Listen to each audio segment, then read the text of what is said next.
നടൻ കലാഭവൻ നവാസ് അന്തരിച്ചു.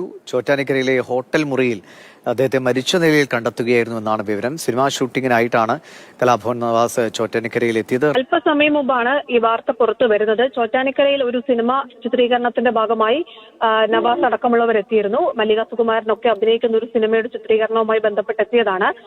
വൃന്ദാവൻ ഹോട്ടലിൽ താമസിക്കുകയായിരുന്നു. ഈ ചെക്കൌട്ടിന്റെ സമയമായിട്ടും നവാസിനെ പുറത്തു കാണാത്തതിനെ തുടർന്ന് ഹോട്ടലിലെ ജീവനക്കാരാണ് മുറി തുറന്ന് അകത്ത് കയറിയത്. അപ്പോഴാണ് കട്ടിലിന് താഴെയായി ബോധരഹിതനായി കിടക്കുന്നത് കണ്ടത്. ഉടൻ തന്നെ ചോറ്റാനിക്കരയിലെ ആശുപത്രിയിൽ എത്തിച്ചെങ്കിലും മരണം സ്ഥിരീകരിക്കുകയായിരുന്നു. ഈ ഹോട്ടൽ മുറിയിൽ വെച്ച് തന്നെ മരണം സംഭവിച്ചിട്ടുണ്ട് എന്നതാണ് മനസ്സിലാക്കാൻ കഴിയുന്നത്. ആശുപത്രിയിലെത്തി അത് ഉറപ്പിക്കുകയും ചെയ്തു. ചോറ്റാനിക്കര പോലീസ് അടക്കം സ്ഥലത്തെത്തിയിട്ടുണ്ട്.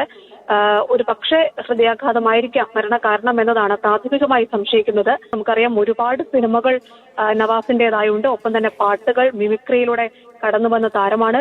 ടെലിവിഷൻ പരിപാടികൾ, സീരിയലുകൾ, അങ്ങനെ നിരവധി ചിത്രമുണ്ട്. ജൂനിയർ മാൻഡ്രേക്ക് അടക്കമുള്ള, മാട്ടുപ്പെട്ടി മച്ചാൻ അടക്കമുള്ള എത്രയോ സിനിമകളിലൂടെ വന്നതാണ്. ഏറ്റവും അവസാനമായി ഡിറ്റക്റ്റീവ് ഉജ്ജ്വലൻ മികച്ച പ്രകടനം കലാഭവൻ നവാസ് കാഴ്ചവെച്ച സിനിമയാണ്. എന്തായാലും അപ്രതീക്ഷിതമായ വാർത്തയാണ്. കാരണം സിനിമയുടെ ചിത്രീകരണത്തിനായി എത്തി ആ ചിത്രീകരണം കഴിഞ്ഞ് മടങ്ങാനിരിക്കെയാണ് ദാരുണമായി വാർത്ത പുറത്തു വരുന്നത്.